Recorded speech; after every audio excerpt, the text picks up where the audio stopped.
rewound it a bunch of times to make sure she wrote that down right.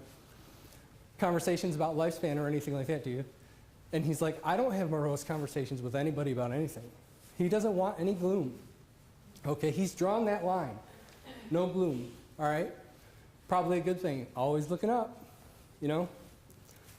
Well, somebody's got to have those conversations, all right? Somebody's got to talk about it.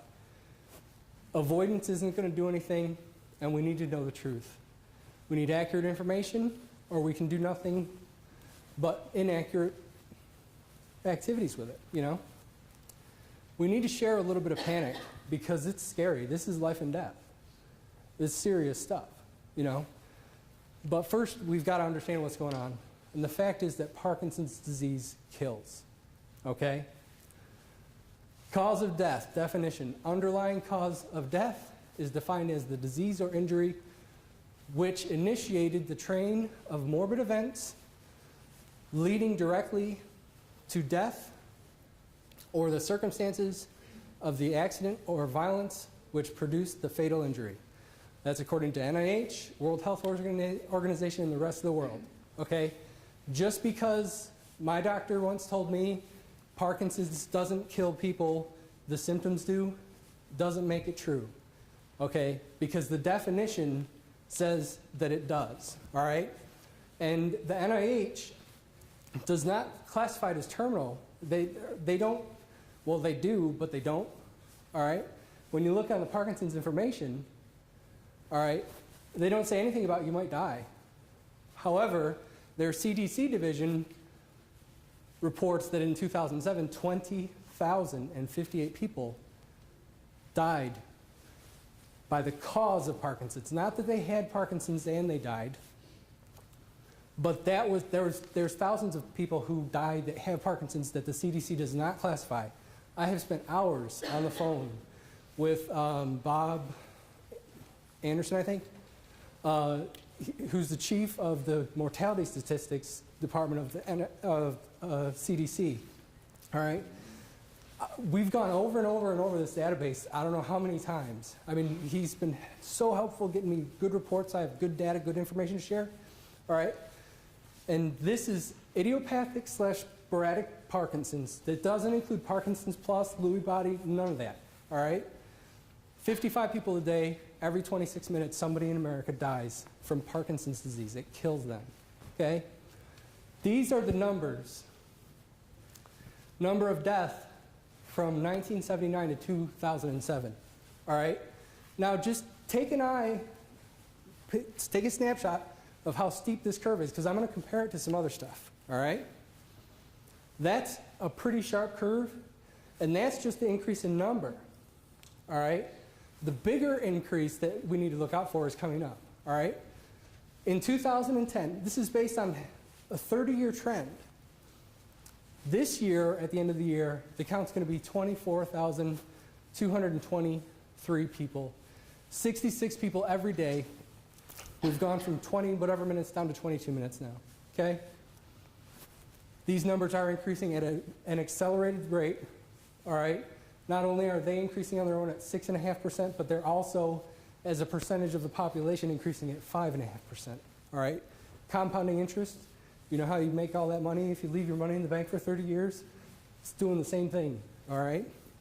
Because it's not just increasing with the population, okay? This is where the rubber meets the road here. Now I'll turn my laser on. Per 100K. That's your crude rate. So this means out of every 100,000 people, all right, it starts on there at about 1%, 1.5% back in '79, all right? And it's up to about there, almost 7%. That's a very rapid increase, all right, as a percentage of the population, okay?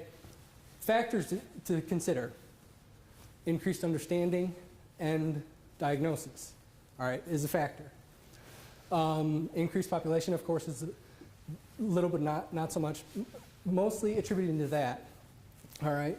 But when you go to do your projections based on this model, over the next 30 years, you've got the baby boomers to compensate for the lack of acceleration in knowledge.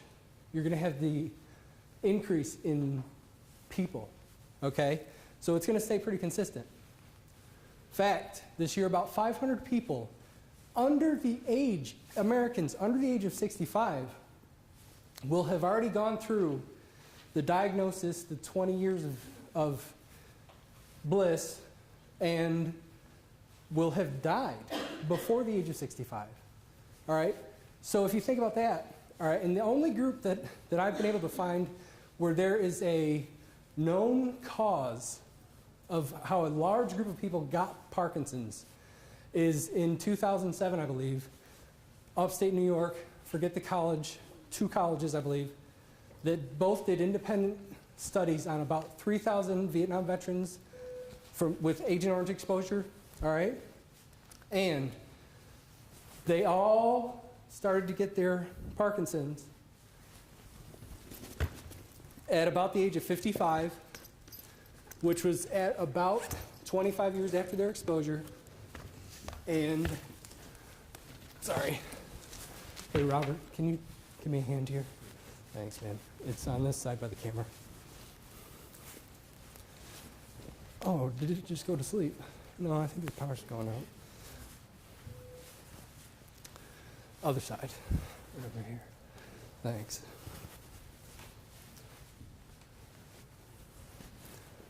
Boy, it just went away. Sorry about it. My preparation today is outstanding. I'm very proud of myself. Oh, come on. Now they're all going to know my password. Sorry. If I had any clue where it was going next without the slides, I'd keep going, but.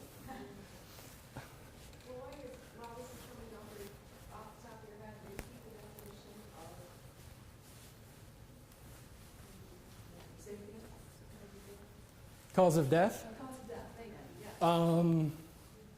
Whatever initiated the series of events that leads, for example, and the example that they give on a death certificate is guy gets in a car accident, goes to the hospital, something happens that was bad, spends 6 months in a coma, starts to come out of the coma, something else bad happens, and he dies. All right? The cause of death is the car accident. We wouldn't have been there without the car accident, you know? You didn't see that, did you? Okay. All right. Where in reality you're saying then the cause of death was by the fact that the individual had Parkinson's that led to the accident? Right. Okay. With Parkinson's, here are a lot of the leading direct causes, okay? Asphyxiation, choking to death, okay? A lot of people move towards that MSA, Scheidegger phase that, to be honest, I mean, if you look at the end result of MSA, progressive PSP, progressive supranuclear palsy, oh my goodness, I gotta go through all these. Lewy body, all right, they all start off with different variations, okay? But when you look at the end result, when you look at how their experience ends, it's the same. They all have, I mean, Lewy body, that's the big thing that I think people really don't understand is that we all have Lewy body. What was that word again? Cause of death? You know? That's your basal ganglia function. That is Lewy body, all right? That Lewy bodies is the way that Parkinson's disease is diagnosed. They look for the presence of Lewy body in an autopsy, all right? Not like in the definition, variable, complicated blessing. That was clever. Somebody, avoidance, no good. Oh, I went through a couple charts, all right? Fact, there we are. All right, we dwelled on that for a little while. All right, then there's all sorts of studies that come out that are done on like 130 people or 220 people. And they say that your mortality rate is not increased with Parkinson's disease, and that's just absolutely not true, okay? For starters, I've got 303 death records, 303,000 death records, okay, to correlate with everything, and it's way off. But they did a huge study, almost 1,000 people, and I've got the link there, and I'll be putting this stuff somewhere where you guys can get it along with the video, okay? That they showed, for someone my age, I was diagnosed at, well, I first went to see the doctor at 27, officially diagnosed the week of my 28th birthday. So that means that my life expectancy is 38 years post-diagnosis. So rather than when I should die at 82 with the increasing whatever, I'll probably be dead by 71. I'm fat, I smoke. I'm not going to make it to 71. There's just no way, all right? So, but in my age group, they're saying I should expect to be dead 12 plus years ahead of anyone else my age, all right? And then the next one down, what have you got? 10 years, okay? And then you're down to 3 years, all right? And that information, that data definitely does seem to correlate with all the information that I've looked at. And I don't know why people don't analyze or have never analyzed the deaths that I've ever seen, looked at the death records, but man, I have been all over them. All right. Average annual number of PD deaths per age group. In a couple weeks, I'll be able to know more about specific ages, which is critical because when you know the specific ages, you can produce the statistical model for forecasting. Okay, that's critical. And just kind of browse these things. All right, this is the crude rate increasing, exponentially increasing. All right. Which is the number one factor is age, all right? They haven't found anything that correlates. There's no coffee, cigarette. There's nothing that correlates anywhere near what age is at all. And I'll be the first one to tell you, all right, that people looking for insecticides and pesticides as a cause might find that it's a cause for Parkinson's disease, okay? But they're looking at it for the wrong reasons, all right? Because I looked at the 1988 data that they based all these studies off of, all right? The states that had the highest rates of Parkinson's, North Dakota, whatever, Farmville, you know, I thought to myself as soon as I looked at it, I wouldn't want to live there. I wouldn't. I grew up on a farm, all right? Sort of. A gentleman's farm, all right? So I was like, it just seems to me like that those are just the places where the most elderly people live. So I pulled the census data, and that's pretty much what it is. All right, so the same thing with like the Amish. They're like, Amish and Mennonites, oh my goodness, it must have something to do with pesticides because they spray pesticides. No, it's because it's a dying culture and no one's Amish or Mennonite that's under 40, okay? That's why the rate is so high. It correlates with the population, all right? Well, then wouldn't also the Amish Mennonite be about genetics? We usually marry within close proximity to each other. You know, That's entirely possible, but I'll tell you what, it's not. It's not, well, and it's even still possible that it might be pesticides, but I'm just saying that they're pursuing that route for the wrong reason. They should be looking at it because it's a dying culture, and everybody in that culture, the average age is so high, all right? And this is no joke, all right? So when you see the tail end of the population of a state spike, and the other really interesting things that I found were the states that were the furthest off of where they should be, when you do the model, you say, you know, per age group, this state should have about this many, all right?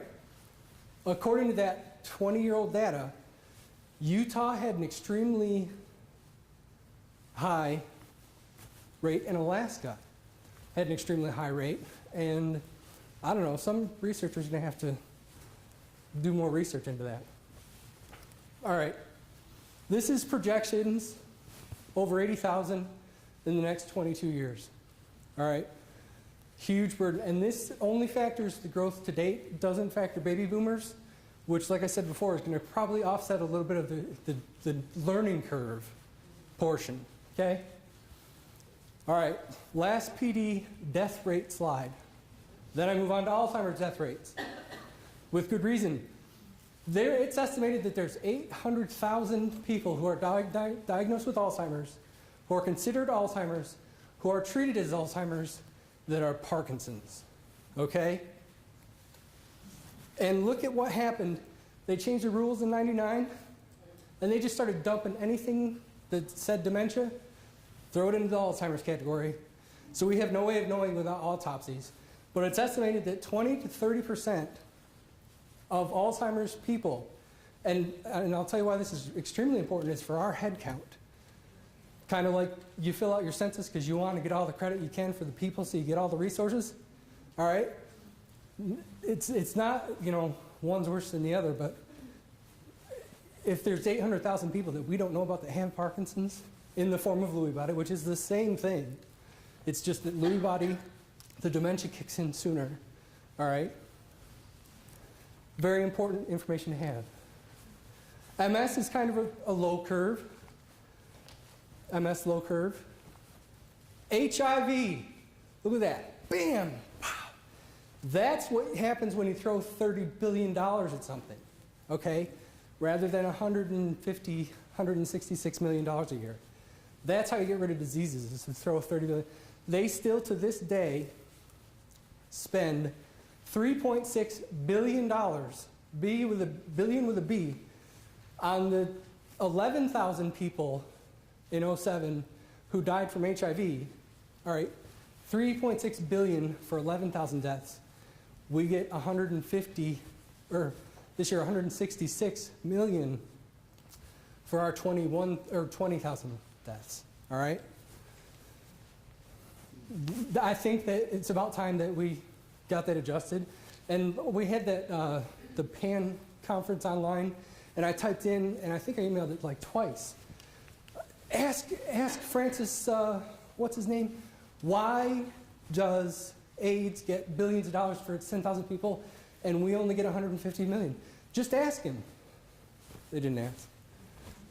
So, more AIDS curves. All right. Cancer, look at how consistent that is. All right, then you've got that is really consistent. Breast cancer, there's where you see how breast cancer, they're making a difference. They're working hard. If you want to learn how to do your charity right, there's can't think of the lady's name. Susan, man, model it after, no, if you want to know how to do your charity right, hire Katie Hood. Fox Foundation, people complain that she makes $400, $500, I don't care how much money she makes. Call the commission because she raises $50 million a year. That's just good, sound business, all right? How many more of her can we hire? How much more money can we give her to multiply into more and more money? But people complain about it. I don't get that. Because there are some useless CEOs of orgs out there, I'm sure, that don't really get anything done. However, she's not one of the cases. I'm not going to get into that. PAN action alerts. Amazing fact that I learned just yesterday. All right. Are you all signed up for the action alerts? Okay. In the whole nation, 1 million Parkinson's people, plus family, friends, care providers, only 714 people on average respond to that. Oh my gosh. How, you just click. We can't even get people to click because I honestly believe that they just think things are going so great. If I hit, you guys are so defensive. All right, I'm just going to keep going.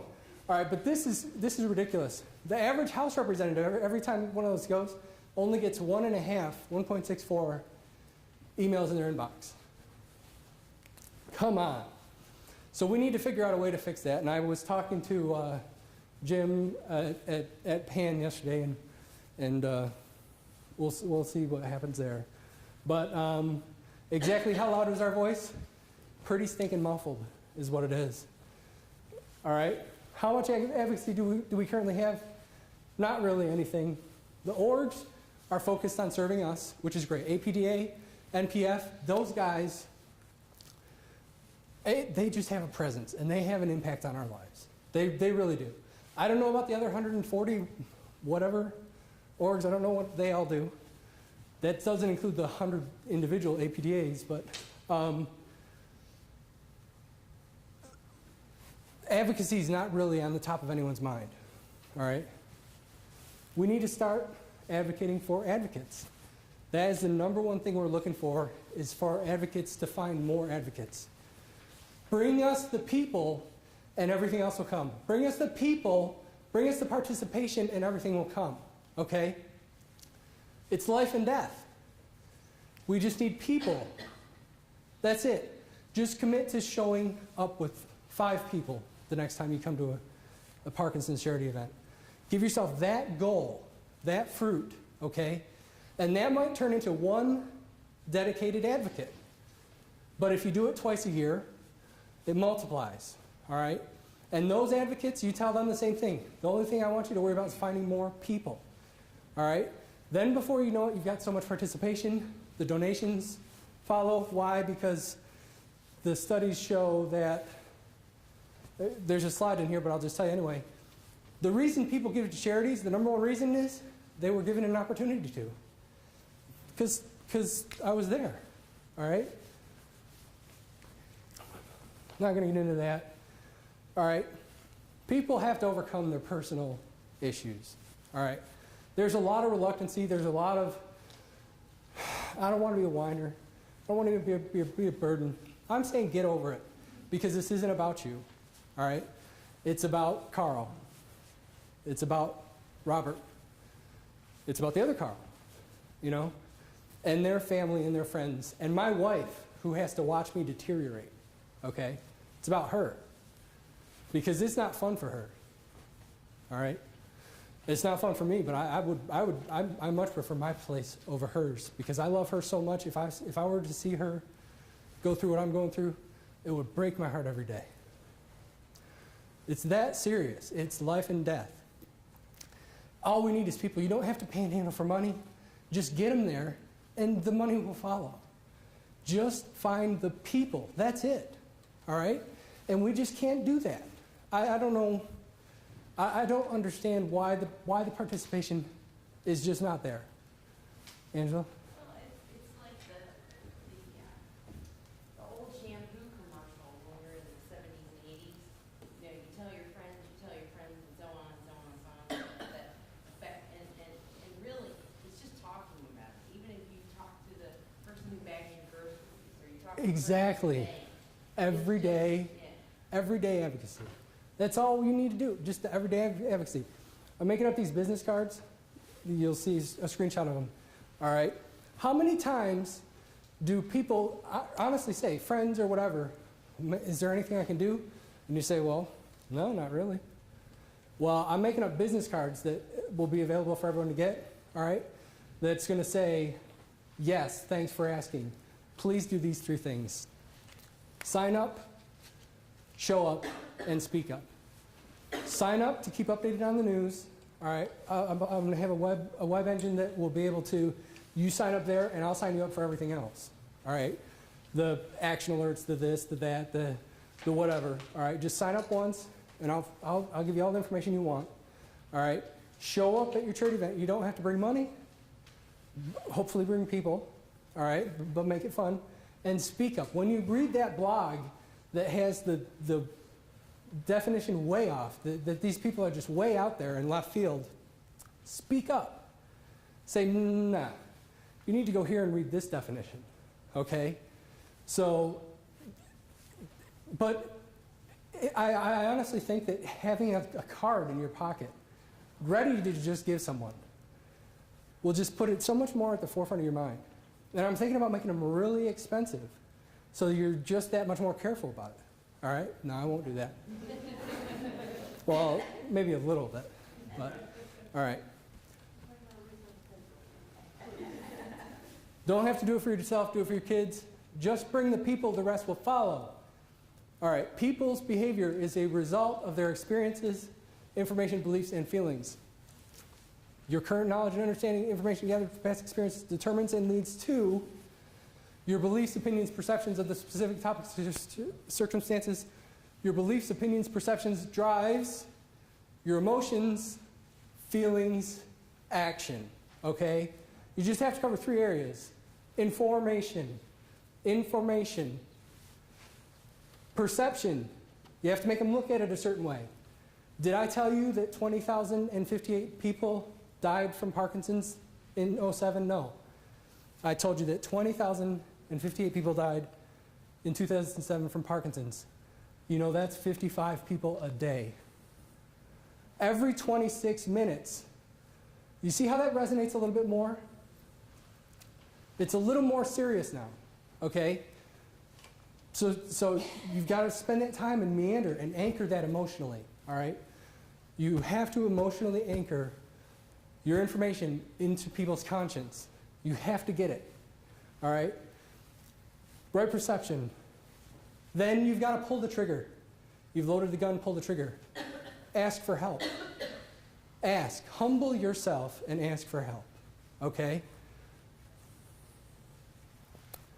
How do you inspire people? Reprogram their reference points. You are the reference point. To anyone you know, you're the reference point. All right? You will trump Michael Fox if you just go out ahead, get out there and say something, okay?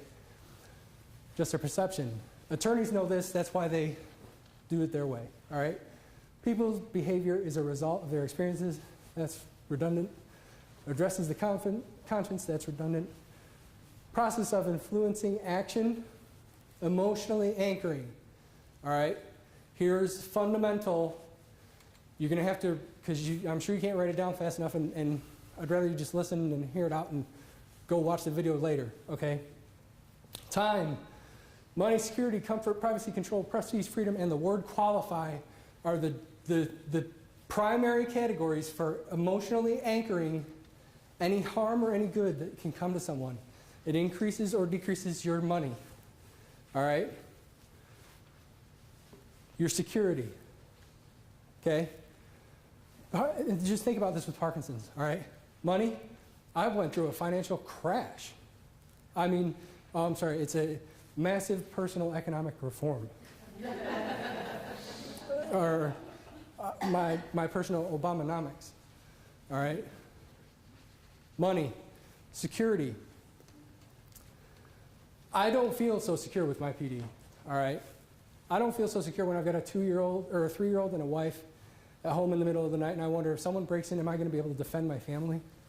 Okay? Job security for people. How secure are you in your financial, everything? Comfort.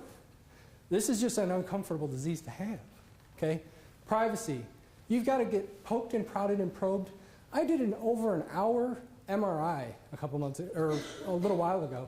Man, that's just like, it's just not fun, all right? Your medical records, all your stuff, control. You're not in control, all right? And I'll tell you something, and this is one of those, I gave you the disclaimer, so if you're still here, tough, okay? You can't manage your PD whether you think you can or not, all right? Trying to think that you can manage your PD is trying to think that you can manage time. Time doesn't stop, all right? Bottom line, PD is just going to keep going. It's going to progress at its own rate, and you have nothing to do with it. There is nothing that's neuroprotective as of today. Not proven, all right? Yes, you can receive some clinical benefits from exercise, but we're talking about this much on the scale of this much, all right? Very, very minute. All these different things, I don't know what that is. Oh, that's the time. What time is it? Okay, all right, I'll wrap up. So I'll get off whatever I was ranting about. But see, that's my basal ganglia. I don't remember what I was just ranting about.